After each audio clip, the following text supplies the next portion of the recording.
Hey, it's your buddy Peace and Harmony with you here today. We're going to zoom in and focus in a little bit more in depth on a viewer question and concern that I receive quite frequently, and that is really, am I being too sensitive? Am I overreacting? Am I just putting up with, or should I be putting up with this kind of treatment? Is this normal human behavior? Is this typical behavior that I should expect in a relationship where I'm being belittled, I'm the target of sarcastic humor, I'm the butt of the joke, and it's just something that I should just go along with? And I'll have you know that a good perceptive filter that you should use is to really look at the manipulative, cunning, and deceitful behavior of the narcissist or psychopath as something that is not natural. Not natural meaning there is something that is askew, awry, off in the perception. So there's not a really going with the flow in terms of a trust element. There seems to be an unnatural hesitation and a natural sort of viewpoint. There's an unnatural sort of stalling technique that the narcissist or psychopath will engage in, and you feel that they're kind of caught up in their own wheels.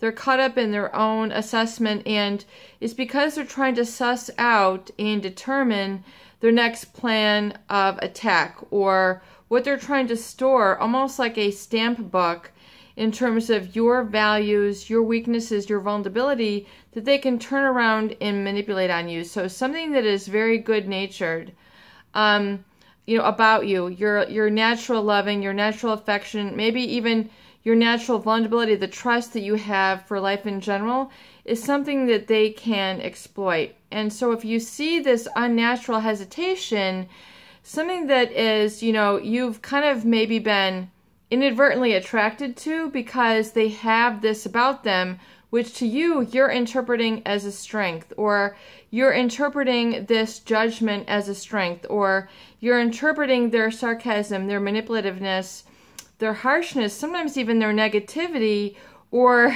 the way that they're putting others down as a strength. And which very important is that what they do to others, they will do to you. So if they're talking about others, oftentimes you'll find that these people heavily engage in negative talk about other people. And not just like observation, but in terms of, interrupting your natural acceptance maybe of others. And they will create a sort of barricade between this and cause a pattern interrupt in your natural thoughts. So in other words, what you might have naturally accepted, loved, or adored, they're going to try to get in and destroy that. And they'll use that through manipulation, cunning, and deceit to disconnect you from that which is your natural guiding source. That which is in your best interest, they will try to corrupt, destroy, and use manipulation and these sort of techniques, which are very unnatural. So if you feel that you're being oversensitive, or you're overreacting, or it's something that you should be accepting, think again, see if you can identify this and see if you're actually on the right track and you're not being hypersensitive, you're not being overreactive, you're actually tuning into a huge red flag.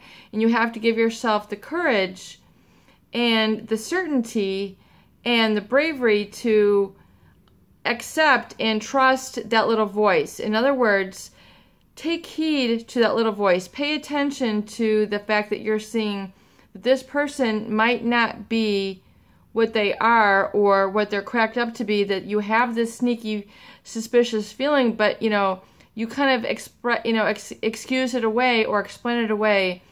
Tune into that little voice and see if it can actually give you the truth that you need, and it's trying to speak volumes to you. So rather than muffle it, heed it, and be brave enough to honor it. And oftentimes that might mean letting them go, or not giving yourself over to their manipulation, which takes a certain spiritual, psychological, and physical strength.